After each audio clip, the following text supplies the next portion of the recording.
चेरापूंजी नाम का एक गांव था। उस गांव के लोग शहर जाने के लिए नदी का सहारा लेते थे और कोई रास्ता नहीं था। गांव में नदी पार करने के लिए नाव का इस्तेमाल होता था। रमन की अपनी एक नाव थी। वो लोगों को नाव में बिठाकर दूसरे किनारे शहर की ओर छोड़ता था और वापस गांव में ले आता था। उनसे मिले पैसों से ही वो अपना गुजारा कर लेता था। उसकी पत्नी शारदा शहर में अंजना देवी के घर काम किया करती थी। वो रोज रमन के साथ शहर जाती। अंजना देवी जितनी अमीर थी उतनी ही घमंडी भी। शारदा और रमन घर में दोनों ही रहते थे। उनकी संतान नहीं थी। उन दोनों को भी बच्चे बहुत पसंद थे, पर भगवान ने उन्हें ये खुशी नहीं दी। एक दिन शारदा रमन से, सुनते हो, जल्दी चलो, मुझे शहर जाना है। अंजना देवी की पोती आने वाली है। उसके लिए तरह तरह के पकवान बनाने हैं। मुझे जल्दी जाना है, उठिए ना। रमन कहता है, अरे इतनी जल्दी उठा दिया, सुबह के 4 बज रहे हैं। हाँ जानती हूँ, मुझे वहां घर के सारे काम भी तो करने हैं, खाना भी पकाना है, समय नहीं है मेरे पास, चलिए ना। शारदा उसे उठने पर मजबूर करती है। रमन भी जल्दी से नाव चलाकर शारदा को उस किनारे पहुंचा देता है। शारदा दरवाजा खटखटाती है। मालकिन, दरवाजा खोलिए, यूं कहती है। अंजना देवी दरवाजा खोलकर, अच्छा किया शारदा जो जल्दी चली आई। कल से बिजली नहीं है, पानी भी नहीं आ रहा, तुम्हें कपड़े धोने नदी पर जाना होगा, यूं कहती है। ठीक है कहकर शारदा कपड़े धोने के लिए नदी पर चली जाती है। वो वहां कपड़े धो रही थी, तभी उसके पैर के पास उसे कुछ महसूस होता है। वो देखती है, वो एक बड़ा संतरा था, पर सोने का था। शारदा उसे देख दंग रह जाती है। ये क्या अजीब है, यूं कहकर वो उसे पल्लू में बांध देती है। फिर कपड़े धोकर वो घर चली जाती है। रसोई में खाना पकाने लगती है। उतने में अंजना देवी की पोती आ जाती है। शारदा उसे देख, कितनी प्यारी हो, यूं कहकर उसके पास जाती है। वो देख अंजना देवी शारदा से, शारदा उसे छूना मत, यूं कहती है। शारदा ये सुनकर व्यथित हो जाती है। अंजना देवी फिर अपनी पोती को खाना परोसती है। दादी, खाना बहुत स्वादिष्ट है, आपने बनाया? हाँ बेटा, मैंने ही बनाया, अंजना देवी झूठ बोलती है।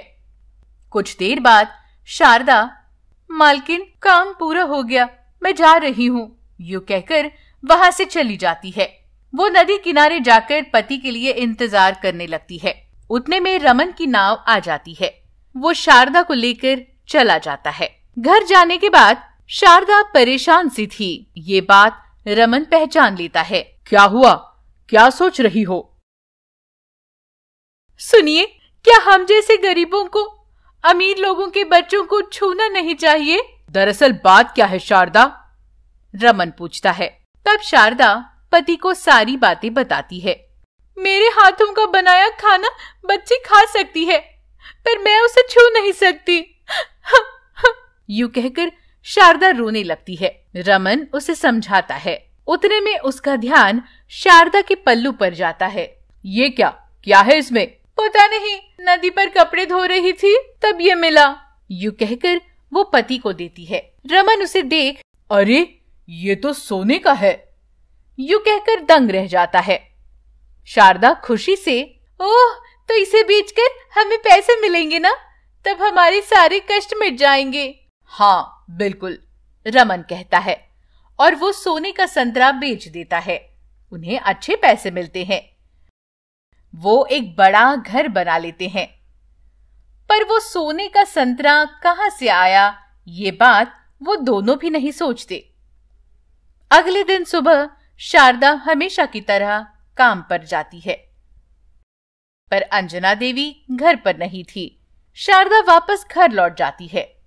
अगले दिन भी शारदा काम करने चली जाती है, पर पर अंजना देवी उस दिन भी घर पर नहीं थी।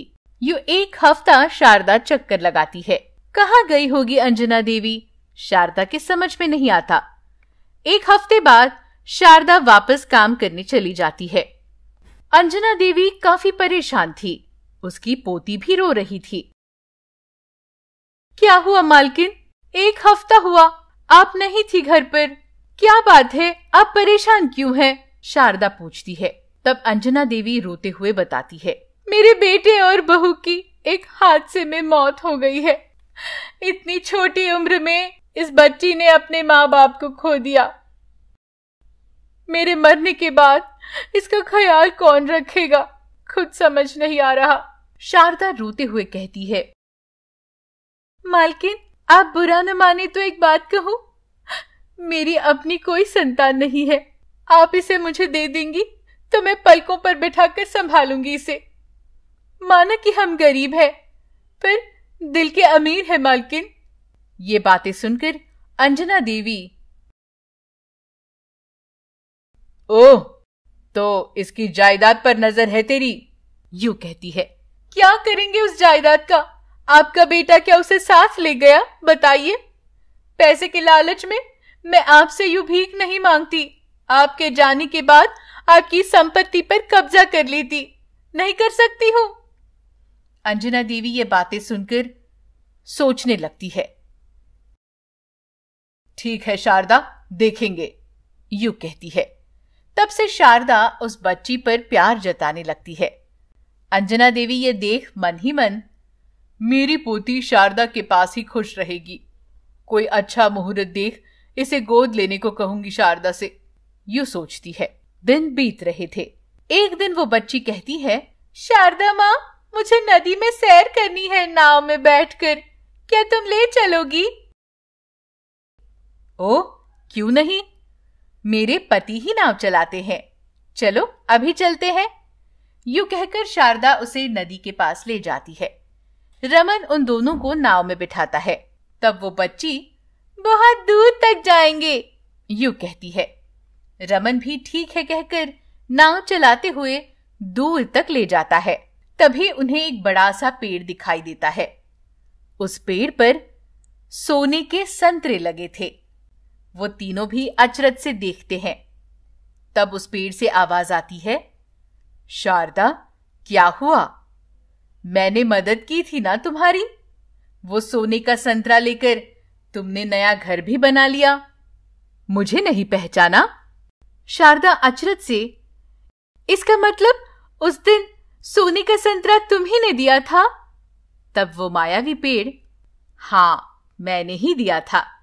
काफी दिनों से राह देख रहा था तुम्हारी, तुम्हें मदद करने की कई बार कोशिश की, पर क्या कुछ याद है तुम्हें? क्या कह रहे हो, मुझे तो कुछ याद नहीं है। तब वो पेड़, ये देखो, ये पक्षी है ना, मेरा दोस्त है। वो एक दिन उड़ते उड़ते तुम्हारे घर की तरफ आया था। उसे प्यास लगी थी, पर पानी नहीं मिला, वो वहीं गिर गया। तब तुमने उसे पानी पिलाया। वो पानी पीकर खुशी से लौट आया। उसने मुझे सारी बातें बताई। मेरे दोस्त की जान बचाई तुमने, इसलिए तुम्हारी मदद करना चाहता था मैं।